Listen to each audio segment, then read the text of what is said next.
Hello friends, PM Vishwakarma Yojana పథకం గురించి మనం తెలుసుకుందాం. ఖాతాల్లోకి 15,000 ఉచితంగా పొందుతారని నేను మీకు తెలియజేయాలనుకుంటున్నాను. ఈ పథకం కింద చేతి వృత్తిదారులుగా పనిచేసే నిరుద్యోగులకు ఈ పథకం ద్వారా 7 రోజుల శిక్షణ కోసం 15,000 మీకు అందించబడుతుంది. మరియు 3 లక్షల రూపాయల వరకు 5% వడ్డీ రేటుతో రుణ సౌకర్యం కూడా అందించబడుతుంది.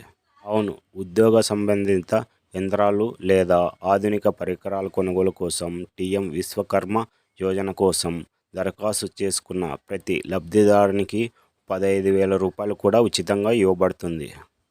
కాబట్టి అతను పిఎం విశ్వకర్మ యోజన కోసం దరఖాస్తు చేసుకోవచ్చని మరియు 15,000 రూపాయలు పొందాలని కూడా చెప్పారు.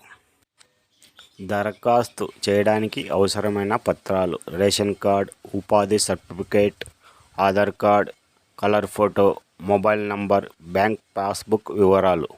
పైన పేర్కొన్న పత్రాలను సర్చ్ చేసిన తర్వాత ఇచ్చిన పత్రాలు తీసుకొని మీ సమీపంలోని ఆన్లైన్ సెంటర్కి వెళ్ళి ప్రధానమంత్రి విశ్వకర్మ యోజన దరఖాస్తు కోసం దరఖాస్తు చేసుకోండి.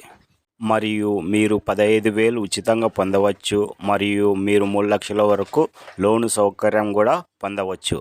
దరఖాస్తు చేయడానికి అవసరమైన లింక్ మీకు డిస్క్రిప్షన్లో ఇచ్చాను. మరిన్ని పథకాల గురించి ముందుగా మీరే పొందాలంటే మన ఛానల్ని సబ్స్క్రైబ్ చేసుకోండి.